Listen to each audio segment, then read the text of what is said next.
Kamusta po kabayan at sa aking mga kapwa overseas Filipino workers saan bansa ka man naroroon? Sana po ay lagi po tayong ligtas at nasa mabuting kalagayan. So welcome po sa ating YouTube channel kung saan dito po lagi po natin pinag-uusapan ang mga urgent hiring po o mga job hiring po papunta dito sa New Zealand. Dito pinag-uusapan din po natin ang mga legit na agency at legit na company na tumutulong po sa ating mga kapwa overseas Filipino worker na makapunta at makapagtrabaho dito sa New Zealand. Para naman po sa video natin sa araw na ito, ang i-share ko po sa inyo ay ang urgent hiring po natin dito sa New Zealand para po sa ating mga bus driver po na gusto at pangarap pong makapunta at makapagtrabaho dito sa New Zealand.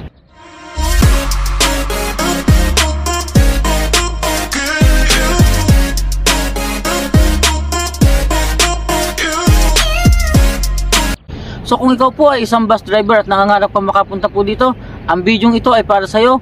Kaya panoorin lamang po ito na sa ganun po magkaroon ka po at madagdagan ang iyong kaalaman sa pag-apply at pagpunta dito sa New Zealand. Ang New Zealand po ay nangangailangan ng 150 hanggang 200 po na bus driver po na pupunta at magtatrabaho po dito sa New Zealand. Sa pamamagitan po yan ng Yangwa Resources po, doon po kayo mag-a-apply sa Yangwa at sila po ang tutulong sa inyo para po makipag-coordinate at makapag-apply papunta dito sa New Zealand. So ang Yangwa po ang agency dyan sa Pilipinas na tumutulong po sa ating mga kapwa overseas Filipino worker. Sila po ay legit, tutulungan po nila kayo. Para po sa qualification po na kailangan po nating ihanda o kailangan po nating i-provide kung kayo po ay isang aplikante na bus driver papunta dito sa New Zealand. Siyempre unang-una po dyan sa lahat po ng driver, kinakailangan po natin ng lisensya. Ang restriction po, 1, 2, 3, 8 po. Ang inyo pong lisensya dapat po 2 years before ng expiration at dapat po ay nasa sa inyo. Aside po sa lisensya, kailangan nyo rin po ng passport. Ang passport po dapat 2 years before din po ang expiration.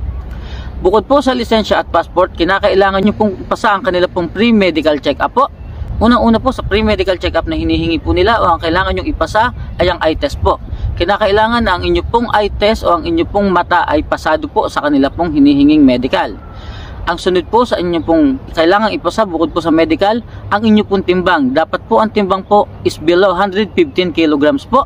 Hindi po pwedeng lumampas ng 115 kilograms. Sumunod po na dapat yung i-provide o ipasa ay dapat po wala po kayong history o problema po sa inyong blood pressure. Hindi din po dapat kayo diabetic. So yan pong tatlong yan, ang mangyayari po niyan kailangan yung ipasa ang kanilang pre-medical check-up. So yan po, ulitin ko, eye test. So kilograms po dapat below 115 at no issue po o no problem po sa diabetic or diabetes or wala po kayong problema sa blood pressure po. Bukod po dyan, may mga hihingin pa rin po sa inyong requirements pero yun po ay malalaman nyo na lamang po sa agency kapag kayo po ay nag-apply. Uulitin ko po, ang inyo pong pag-a-applyan ay ang Yangwa Human Resources po. Ito po ang kanilang Facebook page. So i-follow nyo po sila sa kanilang Facebook page sapagkat dyan po nila ipinopost po ang mga job hiring o urgent hiring po na kailangan nila na tao para makapunta dito sa New Zealand. Naandyan din po ang kanilang email address, ang kanilang physical address at ang kanilang po telephone number kung kayo po ay may mga katanungan. Kung kayo po ay talagang interesado at sa tingin nyo po kayo po ay meron pong qualified requirements at qualified po ang inyong pong experience po para sa nasabing category na bus driver po, baka po isa kayo sa 150 hanggang 200 po na Pilipino na makapunta dito sa New Zealand. Ano po ang inyong gagawin? Tawagan po, email po o puntahan po, walk-in kung malapit lamang po ang agency po ng Yangwa Human Resources po. Kayo po ay i-entertain nila dyan at para po sa iba pang mga katanungan, sila po ang makakasagot niyan. So muli po mga kababayan, maraming salamat po at hanggang dito lamang po ang ating maikling video na to. Sana po ay makatulong po ang ating video para po sa mga nangangarap na bus driver dyan na makapunta at makapagtrabaho dito sa New Zealand. Kung kayo po ay merong mga katanungan, huwag pong mahiyang mag-comment po sa ating pong comment section sa baba at sasagutin po natin yan sa abot ng ating makakaya. Subalit katulad po na sinabi ko, ang lahat po ng inyong katanungan ay malalaman nyo po ang sagot sa kanila pong opisina po ng Yangwa Human Resources po. Sana po ay makapasa po kayo sa kanilang mga hihinging dokumento sapagkat bihira lamang po ang magkaroon po ng ganitong job hiring dito sa New Zealand.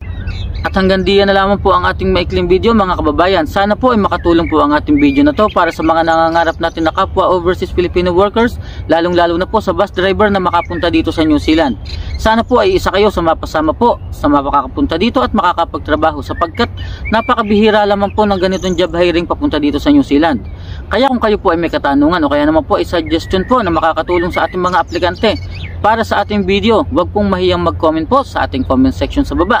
At kung kayo naman po ay isa sa mga natutulungan o sa tingin nyo may matutulungan po ang ating video, huwag pong mahiyang mag-comment po at mag-like po sa ating video. At kung kayo naman po sa tingin nyo merong kaibigan, kakilala o kamag-anak po na interesado o kaya naman po ay qualified po para sa job opportunity na to, huwag po kayong mahiyang i-share sa kanila ang video na ito. Malay nyo po, isa po ito sa makatulong sa kanila para makapunta at makapag-apply papunta dito sa New Zealand. At kung ikaw naman po kabayan ay bago pa lamang po sa ating YouTube channel, huwag ka na pong mahiyang mag-subscribe at i-click mo na rin po yung notification bell nang sa ganun po ikaw po ay ma-notify po ng mga susunod at ilalabas ko pang video. Kung ikaw man po ay hindi bus driver, malay nyo po ang iyo pong kategory sa susunod ang matalakay natin sa ating mga video. Sapagkat ang ating pong content o ang ating pong mga video na ginagawa ay para po sa mga overseas Filipino workers po na nag-aantabay o nag-iintay po ng mga job hiring papunta dito sa New Zealand. So ang aking pong ginagawa ng video ay ang lahat po ng klase ng trabaho na maaari o nag-hire po dito sa New Zealand. So malay mo, ikaw man po ngayon ay hindi bus driver, ang iyo pong kategory sa susunod kong video ay siya kong matalakay. Kaya mag-antabay lang po kabayan, malay mo ikaw na ang susunod na makapunta dito sa New Zealand. Muli po kabayan, maraming salamat po at mag-iingat po tayo palagi. God bless po.